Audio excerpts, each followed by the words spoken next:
Hey everyone, pull up a seat because I've got a story that'll send shivers down your spine. It's about a camping trip I went on with some friends deep into the wilderness of Taylor's Trail, and let me tell you, it's a tale full of twists and turns. So, it all started on a crisp autumn morning when my buddies, Alex, Jess, Mark, and I decided to escape the monotony of everyday life and immerse ourselves in the great outdoors. We were pumped for this trip, excited to leave behind the hustle and bustle of the city for the tranquility of nature. We arrived at the campsite late in the afternoon, surrounded by towering trees and the sweet scent of pine. We set up our tents, built a roaring fire, and cracked open a few cold ones, reveling in the freedom that only the wilderness can provide. As night fell, we gathered around the fire, swapping stories and sharing laughs. But as the fire dwindled and darkness enveloped the forest, a sense of unease crept over us. It started with small things, a rustle in the bushes, a distant howl, but soon escalated into something far more unsettling. I could feel eyes on us from the shadows, watching our every move. But I tried to brush it off, convincing myself it was just my imagination running wild in the eerie silence of the night. The next morning, we woke up to find Mark missing. Panic swept through the group as we searched frantically for any sign of him, calling out his name until our voices grew hoarse. But there was no trace of Mark, no indication of where he might have gone. It was like he had vanished into thin air. We contacted the authorities, who launched a massive search and rescue operation. But as the days passed with no sign of Mark, our hope began to wane. It was as if he had disappeared without a trace, leaving behind only questions and uncertainty. But the strangeness didn't stop there. We started experiencing strange occurrences around the campsite, personal items going missing, strange noises echoing through the trees. It was like the forest itself was alive, toying with us and leading us deeper into its dark heart. Terrified and desperate for answers, we packed up our things and fled the campsite, vowing never to return. But the memory of that fateful trip still haunts me to this day, a constant reminder of the mysteries that lurk in the depths of Taylor's Trail. Months went by, but I couldn't shake the feeling that there was more to Mark's disappearance than met the eye. I became obsessed with finding out the truth, scouring old newspapers and online forums for any clues that might shed light on what had happened to him. And then, one day, I stumbled across a thread on a local history forum that sent chills down my spine. It was a discussion about Taylor's Trail and the strange disappearances that had occurred there over the years. According to the thread, Mark wasn't the first person to vanish without a trace in those woods. He was just the latest in a long line of victims. The more I dug, the more unsettling the truth became. There were rumors of a hidden cave deep within the forest, a cave that was said to be home to something ancient and malevolent. Some claimed it was a creature straight out of legend, while others believed it was something even more sinister, a force of pure evil that preyed on unsuspecting travelers. I knew I had to find out the truth, no matter the cost.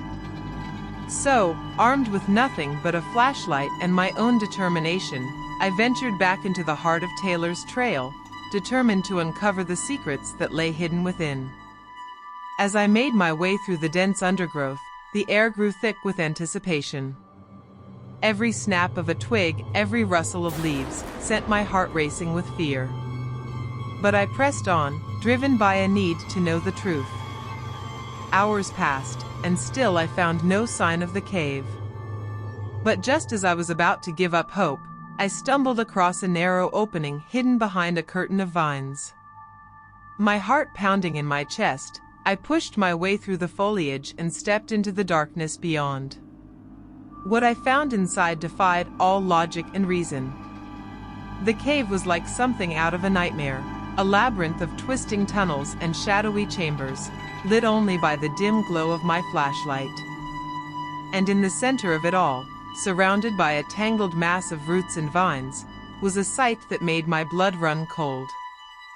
There, lying on the ground, was Mark. He was pale and gaunt, his eyes wide with terror as he stared up at me from the cold stone floor.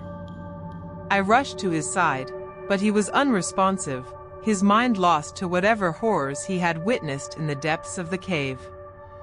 With trembling hands, I lifted Mark onto my shoulders and carried him out of the cave, back into the light of day.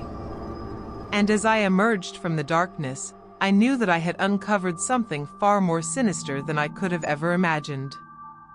Mark's disappearance had been no accident, he had been taken by whatever lurked in the depths of Taylor's Trail. And now, as I looked out over the forest that had claimed him, I knew that I could never truly escape the horrors that lay hidden within its depths. So, if you ever find yourself venturing into the wilderness, be sure to tread carefully. For in the heart of the forest, where the shadows loom large and the silence is deafening, you never know what terrors await. Stay safe out there, and until next time, this is Sarah signing off.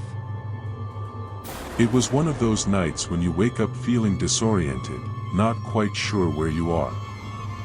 I blinked my eyes open, trying to make sense of my surroundings, only to find myself lying in a sleeping bag inside a tent at the campsite where my friends and I had set up for the weekend. The first thing I noticed was the darkness outside, the kind of darkness that seems to press in on you from all sides, suffocating and impenetrable. The campfire had long since died down, leaving nothing but a few glowing embers and a sense of eerie silence. I sat up slowly, my heart pounding in my chest as I tried to shake off the remnants of a nightmare that lingered in my mind. But as I glanced around the tent, something felt off, like there was something lurking just beyond the edges of my vision. I reached for my phone, fumbling in the darkness until my fingers closed around it. I turned on the screen, bathing the interior of the tent in a soft, blue light. And that's when I saw it, a shadowy figure standing just outside the entrance, its outline barely visible against the inky blackness of the night. I froze, my breath catching in my throat as I watched the figure sway gently in the breeze. It didn't move, didn't make a sound, it just stood there, watching me with eyes that seemed to burn with an unnatural intensity. I wanted to call out, to ask who it was and what they wanted, but fear had rooted me to the spot. I could feel my heart hammering in my chest, my palms growing slick with sweat as adrenaline surged through my veins. And then, just as suddenly as it had appeared, the figure was gone, melting back into the darkness like it had never been there at all. I sat there for what felt like hours, my mind racing with a million questions and no answers in sight. Eventually, exhaustion got the better of me, and I crawled back into my sleeping bag, pulling it tight around me as if it could protect me from whatever horrors lurked outside. I lay there in the darkness, listening to the sound of my own ragged breathing until sleep finally claimed me once more. The next morning, I woke with a start, the events of the previous night flooding back in a rush of adrenaline-fueled terror.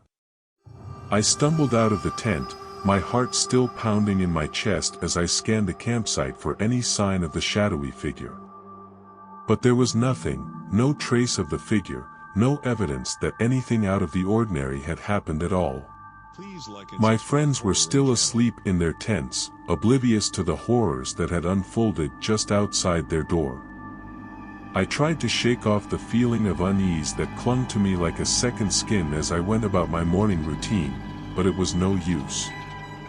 The memory of the shadowy figure lingered in the back of my mind, a constant reminder of the darkness that lurked just beyond the edge of our campsite.